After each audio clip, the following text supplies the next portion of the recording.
जवात्सुमसङ्काशं कश्यपीयं महाद्भुतिं हन्तारिं सर्वपाप्नो तनोतस्मि दिवाकरम्। আজ আমাদের এই যে পরিবেশ, এই পরিবেশে যে তাপদাহ, যে সূর্যের তাপে যে মানুষ প্রচণ্ড কষ্ট পাচ্ছে, এই যে গরমে এই কখনো বা 40, 42, 43 ছাড়িয়ে চলে যাচ্ছে, এই গরমের থেকে কীভাবে রক্ষা পাবে? এই রক্ষা পেতে হলে আপনাদেরকে আগে থেকে প্রস্তুতি নিতে হবে।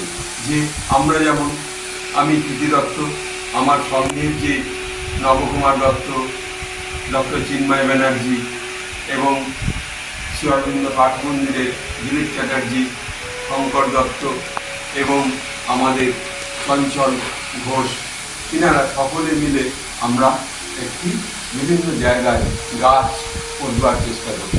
আপনাদেরও উচিত প্রত্যেকটা জায়গায় একটি করে গাছ পোঁতা, এবং আপনাদের এমনকি নিজস্ব যে ব্যালকনিগুলো আছে, সেই ব্যালকনিতেও ছোটো ছোটো গাছ আপনারা পুঁতবেন।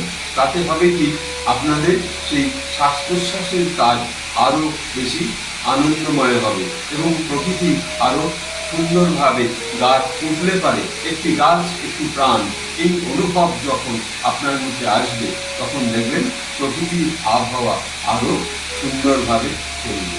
তাই গ্রীষ্মের দাবদাহে যারা প্রচণ্ড কষ্ট পাচ্ছেন, অথচ রাস্তায় বেরোতে হচ্ছে, যেমন গভর্নমেন্ট বিভিন্ন জায়গা থেকে বলছে যে আপনারা বিশেষ কোনো কাজ না হলে বেরোবেন না, কিন্তু দিন আনে দিন খায় যে গরিব লোকগুলো বাদ হচ্ছে, তাদের উদ্দেশ্য এবং সবার উদ্দেশ্যে বলবো, যদি পকেটে ছাড়ানো পেঁয়াজ যদি পকেটে রেখে দেওয়া যায়, তাহলে এই যে লু বইছে তাই থেকে একটু রক্ষা পাওয়া যায়। এছাড়া আপনারা কাছে একটুখানি নুন, একটুখানি চিনি, জল রেখে দেবেন, একসাথে সমপরিমাণ মিশিয়ে, তাতে যে গরম যখন লাগবে সামান্য একটু 1 ছিপি জল মুখের মধ্যে দেবেন, তাহলে পারে আবার পরে আরেকটু দেবেন, এইভাবে খাবেন, তাতে অনেক উপকার পাবেন। এছাড়া আরও আছে যে আমাদের হোমিওপ্যাথিতে, যে হোমিওপ্যাথি আমি প্র্যাকটিস করে চলেছি, আমার পিতা হাজারিলাল দত্ত, মাতা অঙ্কুশরানী দত্ত, তারা যে শিশুকাল থেকে সেই আমাকে শিখিয়েছে, যে 1970 সাল থেকে আমি এই প্র্যাকটিস করে যাচ্ছি, যে এই প্রচণ্ড গরমে আমরা কী করতে পারি, ব্রায়োনিয়া 30 একটা দানা, সারাদিনে একটা দানা যদি আমরা খাই, তাহলে পারে পরপর 4 দিন আমরা এই জিনিসটা যদি খেতে থাকি, তাহলে পারে আর আমাদের এই এত লু একটু কষ্ট পেতে হবে না। এই জন্য আমরা সামান্য একটুখানি মানুষের যাতে সচেতনতার মধ্যে, এবং যে প্রকৃতির যে প্রাণী তারাও যাতে একটু জল পায়, তাদের জন্য আপনারা একটুখানি জল দেবেন, ছাদে হোক, কোনো একটি জায়গায় হোক, যাতে প্রকৃতির প্রাণীরাও একটু জল পায়।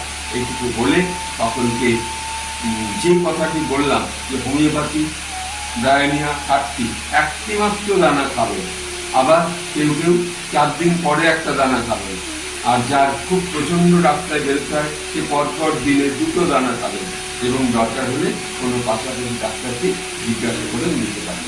এইটুকু বলে এই গ্রীষ্মের দাবদাহ, এই প্রচণ্ড গরমের অবস্থা থেকে একটু বাঁচবার জন্য আপনাদেরকে অনুরোধ করলাম। এইটুকু বলে এখানে শেষ করছি।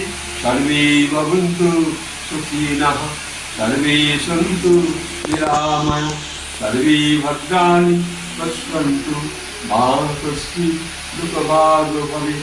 যারা শ্রবণ করছেন তারা একটু লাইক করবেন, একটু শেয়ার করবেন, একটু সাবস্ক্রাইব করবেন। এইটুকু বলে এখানে আপনারা সকলে সুস্থ থাকুন, গভর্নমেন্টের যে প্রত্যেকটা কথা মেনে চলুন, এই প্রখর তাপদাহে আপনারা নিজেকে রক্ষা করুন, এই বলে এখানে শেষ করুন। নমস্কার।